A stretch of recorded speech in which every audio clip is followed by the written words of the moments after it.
Hello and welcome back to another episode of The Pilot Principle, the podcast where we take a look at just the first episode of a series, the pilot, and then use it to decide if we should watch the entire series. Now, on this episode of The Pilot Principle, we shall be reviewing Sky Atlantic's new comedy drama series, Sweetpea. Sweetpea is a deviously twisted and darkly comic coming of rage about Rhiannon, a quiet wallflower who develops a vengeful, liberating taste for murder.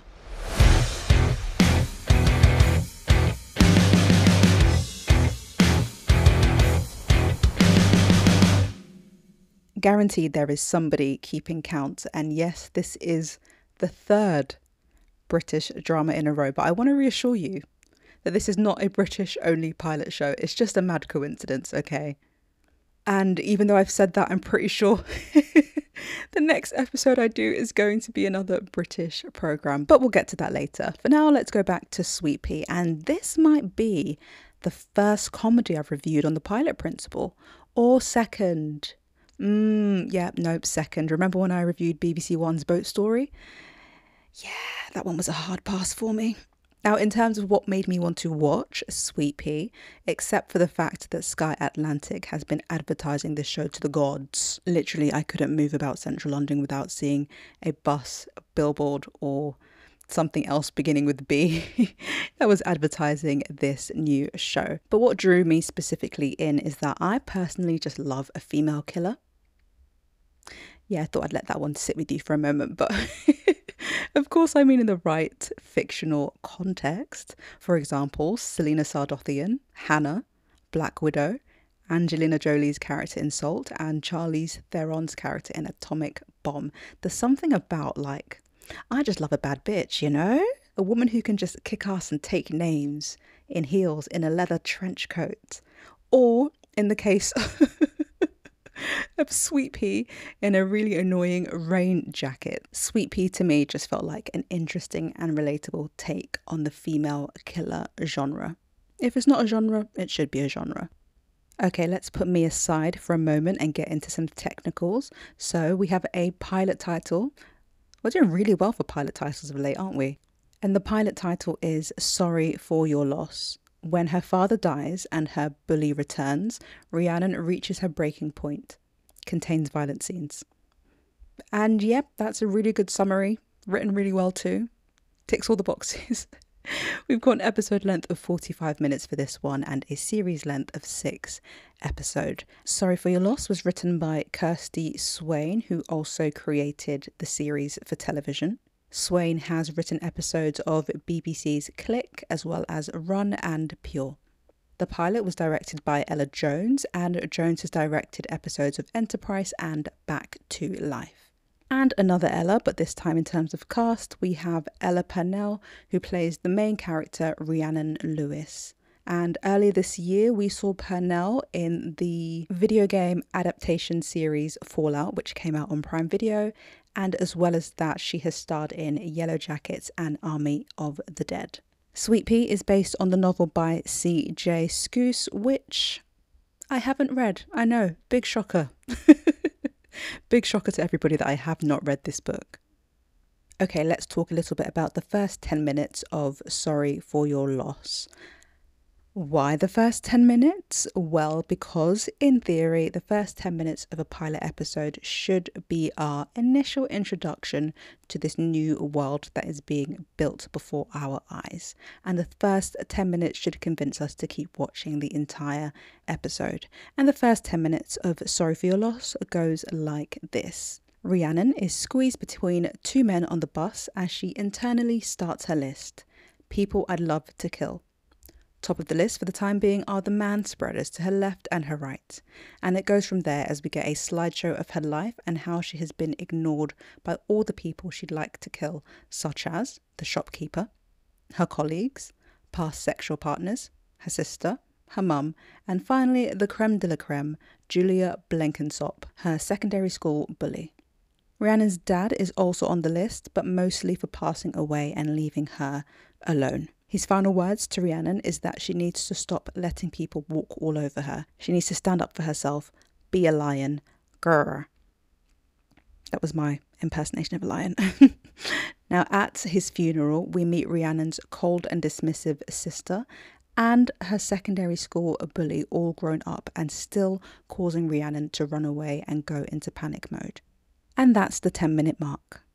Now, as an intro, I mean, you heard everything I said, didn't you? There's not really much there, especially to propel us into the rest of the story. It's good that we are already introduced to... I was going to call her Sweetpea. Goodness gracious, what's her name? Rhiannon. That's my bad. That's so on brand with the program that I've forgotten her name. But yes, it's good that we meet Rhiannon's bully, giving us her version of an antagonist in the first 10 minutes. As well as that, having her dad die is a great initial catalyst for what is to come. But overall, it's a little bit flat, a little bit forgettable, and it's the kind of opening that if it were to go to breaks, I would pick up the remote to change the channel, distract myself, and then forget to put it back. But things do pick up a little bit when we start looking at the character, singular, Rhiannon. And Rhiannon is that classic dowdy, built to be invisible wallflower with the potential to bite. She is a receptionist at a local newspaper, however she wants to be a reporter. That's not all she wants though, she also wants to be seen and to be loved, even more so when the only person that seems to have seen her or loved her, her dad, dies. However, we feel like what Rhiannon needs to do is to see herself, to sort of face her demons, accept their reactions and move forward with her life and just let go of the past. Also, we feel like she needs to take some responsibility for the way that her life currently is instead of blaming those around her. The show really overemphasizes her invisibility to a comic degree. For example, people literally seem to not see her. Her boss throws his coats at her without breaking stride. People barge past her, or her colleagues go home and turn off the lights. Even though she's still there at the printer. I mean, it's not funny, but also it's supposed to be funny. So in this instance, I'm allowed to laugh at somebody else's misery. Following the opening 10 minutes, we do watch as Rhiannon does go through a level of metamorphosis. She does begin to show that she has teeth, even if those teeth are in the form of swearing under her breath. It still counts. And as things go from bad to worse for Rhiannon, we're talking her sister swanning in from France and telling her that they're going to sell the house that she lives in, their father's house, her bully suddenly being back in her life, being turned down for the job that she technically wasn't even qualified for in the first place, and a myriad of other things. It makes sense that under the circumstances, which we'll get to when we talk about the end of episode hook, it makes sense that she snapped. Also, I think what's really beneficial for us, the audience, is to get that insight into Rhiannon's childhood and gaining an understanding of the psychological abuse that her secondary school bully put her through. This teenage bitch turned Rhiannon into a ghost, and all of their peers went along with it. They literally pretended Rhiannon didn't exist. She had no friends. She started pulling out her hair. She went bald as a teenager and had to wear a wig. And then her bully pulled off her wig at the dance. I'm sorry. That is why I'm out here calling this teenager a little bitch. Oh my gosh, it's so terrible. And because we get to see that deep-rooted childhood trauma, we are forced, but not even that hard to be honest, to pity Rhiannon. It is basically the Riri show, as we do mostly see her interact with herself through an inner monologue, and we feel like this inner voice is the real Rhiannon. So it's really interesting getting this juxtaposition with the Rhiannon we know and can hear on the inside with how she reacts to those around her. We watch as she shrinks herself both physically and verbally when confronted with any situation. Ironically, the only person that she is a little terse with is the new guy at the paper, who is actually pretty nice to her, and that's saying something because the bar is pretty damn low. In terms of where I see Rhiannon's character developing over the course of the series, firstly, can I just say that I hope she has some sort of makeover, because I cannot stand the wig that she wears, nor can I understand the raincoat that she constantly has on. I mean, this woman wore it into the club. Into the club? Like, are you okay? Like, take off the bloody coat, Rhiannon. I also mentioned a cute new colleague, and I do believe that perhaps the two of them might form some sort of attachment or relationship, which will probably be made all the more tricky by the fact that she is, in fact, a killer. And I'm not going to lie to you, I do kind of agree with Rhiannon's kill list. However, I'm just here for the drama. If I was her therapist, I would tell her that learning to speak up for herself will get her less time in prison than being a serial killer or whatever. And now it is time for a quick interlude to see what film and TV life is looking like beyond the pilot principle. Starting very quickly with the books, because I'm still in fact reading Burn and Wood by Eleanor Catton, and I have not I haven't read further than the last time I checked in. So let's just move swiftly on. Let's get to the good bit, which is film, because the London Film Festival is still in full swing and I have a new set of films that I have recently watched. Starting with the film that opened the festival this year, and that is Steve McQueen's new historical drama, Blitz. Blitz is a World War II story but shows the events surrounding the Blitz through the eyes of a child. And this one surprised me, but I think it mostly surprised me based on Steve McQueen's prior works. But this man can do anything. Blitz is more of a family film, I would say, than some of his earlier works. And ultimately, I really enjoyed it. Next, I watched Conclave, which is about the choosing of the next pope and the voting process and the internal politics that go into it. This one stars Ralph Fiennes, Stanley Tucci and Lucien Msamati, and I had a great time with this one, to be honest. I think this was probably my most anticipated watch, and I only saw the trailer for the first time like 2 weeks ago. I think the cinematography for this movie especially was phenomenal, and I learnt a lot. I didn't know the process that went into choosing the next pope, but now I do, and I'm glad for that. Doing a complete 180, the next movie I watched was Anora, which I believe was the Palme d'Or winner at Cannes this year. Either way, it was very hyped. Another one that I only very recently saw the trailer for, but it was on, everybody was talking about it. I said, yeah, all right, I'll cop a watch, and I'm glad I did. However, at this stage, because I did literally only watch this movie this morning from the time of recording this podcast, I still feel like I need to process the film to break down what it means and what I really thought. But on the surface, I enjoyed myself. And the same thing goes for Emilia Perez, which I saw immediately after I watched Anora. And yeah, another 180, from the Anora's 180 to Conclave's 180 to Blitz's 180. And again, Emilia Perez is another one of those movies that it's too fresh for me to say much more than. It wasn't what I expected, and I think I enjoyed it, but I need to process. But so far, those 4 films, Blitz, Conclave, Anora and Emilia Perez, I would recommend, depending on your own individual tastes. And finally, a quick trip into TV land, and the only thing to mention is that I binge watched Show Trial Series 2. I'm not going to say too much in case you haven't listened to last week's episode and you're still not sure if you're going to watch the series or watch the pilot and you need to listen to a review about that. I won't give too much away. I will say though that when I watched episode 2, I realised I had been misnaming one of the characters. I kept embarrassingly calling him Calderwell when his name was actually Calderwood. All I will say about Show Trial is that it was very different to Series 1 in a way that I wasn't expecting. However, it did spark much debate between myself and my sister, who I typically watch a lot of BBC dramas with, and so I wasn't mad at that. If you have already watched Show Trial, whether that's the pilot or the entire series, and you have thoughts and opinions, I would be very happy to hear them. Okay, let's get back into scrutinising Sweetpea's Sorry for Your Loss. Now we've looked at how the pilot episode begun and the transformation of the main character, let's look at the end of episode hook. So, after confronting her bully, then being kind of put in her place, Riri goes into a dark canal tunnel to cry, or whatever.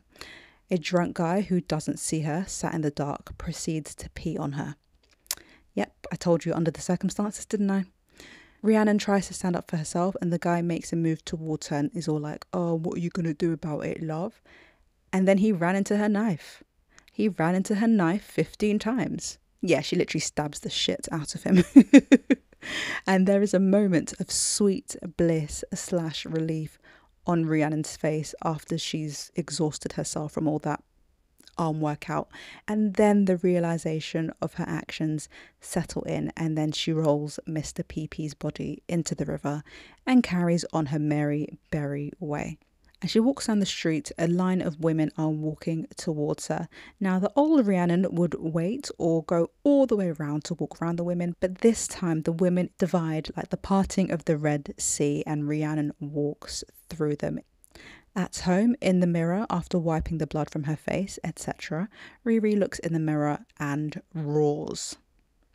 Now, in terms of a serial arc, the question is, of course, will Rhiannon be caught for her crime? Will the police end up being involved? I mean, let's face it, probably. I also think over the course of the series that we will watch as Rhiannon gets more confidence, and that has clearly been sparked by the group dividing themselves for her instead of her having to fold herself and make herself smaller for other people. So I think it will be interesting to see how confidence changes her life. And in terms of a series prediction, I do think Rhiannon will kill again. I mean, she's got to, right? Otherwise, what's the point of the series? Also, we talked about this new guy, and I think her and the new guy will have a romantic moment, but she'll probably think that he's cheating on her with her nemesis, and then she'll try to kill him like some twisted version of Romeo and Juliet. But of course, I'm just here for the wild speculation when it comes to series predictions. In terms of the pilot's strong points, I think the insertion of the new guy was done really well. He's the only person in the entirety of the episode who is ever nice or polite or just civil to Rhiannon, and she can't see it. It's quite interesting. She is so used to being treated like shit that she almost can't see that this man is different, and I think that made for a really interesting story point. I also think that the pilot episode had good structure, specifically in terms of getting Rhiannon to the point where she stabs a man to death. We watch the build-up of her rage, all of which being sparked off of her dad's death. We watch the vicar getting her name wrong, her aunt thinking that she's bar staff, her nemesis reappearing in her life, etc. All of these crises worked really well in guiding us through the episode. On the flippity flip side, in terms of the not so great things about the pilot, as already mentioned, it was very slow to get going. In fact, those first 10 minutes were just pretty forgettable. Secondly, it's not clear what seeds were being planted for the series ahead. I mean, I can really spectate until the cows come home, but I can't tell you if Rhiannon's list is just an internal list or if she's really coming for her sister. Is this going to end up being some sort of police drama, or is this just a woman killing people who piss her off type of drama? After finishing the pilot episode, it's clear that the series could go in a multitude of directions, and keeping those options so open weakens the pilot episode overall. Okay, looks like you've got a decision to make. So, based on everything I've said so far, Sweetpea might be for you if you are a fan of female-centric programs, because this is pretty much the Rhiannon Lewis show. If you are a fan of deadpan British humour, you'll definitely get a few laughs out of Sweetpea. And finally, if you're looking for something a little different and pretty easy to watch despite the old stabby stab at the end, then you might want to give Sweetpea a go. On the other hand, Sweetpea might not be for you if you need to be gripped every second of the way while you're watching a programme, because yes, it's interesting. No, it's not that engaging. Another reason why Sweetpea might not be for you is because there is one main character who is also a loner. So if you prefer more of an ensemble to your shows, then the internal monologues might get a bit jarring. And finally, as it is unclear where the series is heading, if you prefer a bit of predictability to your programs, then you should predictably just switch off. Keeping those positives and negatives in mind, I will be giving Sorry for Your Loss a pilot score of 2 out of 5. It was okay. It took a while to get going, and there wasn't much to keep me engaged after watching those first 10 minutes. Ella Purnell's portrayal of Rhiannon, and Rhiannon the character, is essentially what keeps you going to the end of the episode, rather than the plot, the writing, or even the humour. If you're wondering what I'm going to do, honestly, I am not sure. I could go either way. If I had to pick one, I think I would stop after the pilot episode. I feel like I don't have the time right now to explore if Sweetpea could get better, despite being intrigued by the end of episode hook, but that's just one element to the entire pilot. Thanks for joining me this week. I feel like we really whizzed through this episode, but let me know if you are going to continue or start watching Sweetpea over on Instagram and Twitter at Pilot Principle. The next episode will either be on BBC One's Mr. Loverman, which has been adapted from the book of the same name by Bernardine Evaristo, or it will be on Disney Plus's series Rivals, which has been adapted from the Jilly Cooper novel of the same name. Follow if you're not already following to find out which show it ends up being, and I will catch you on the next episode. Aww.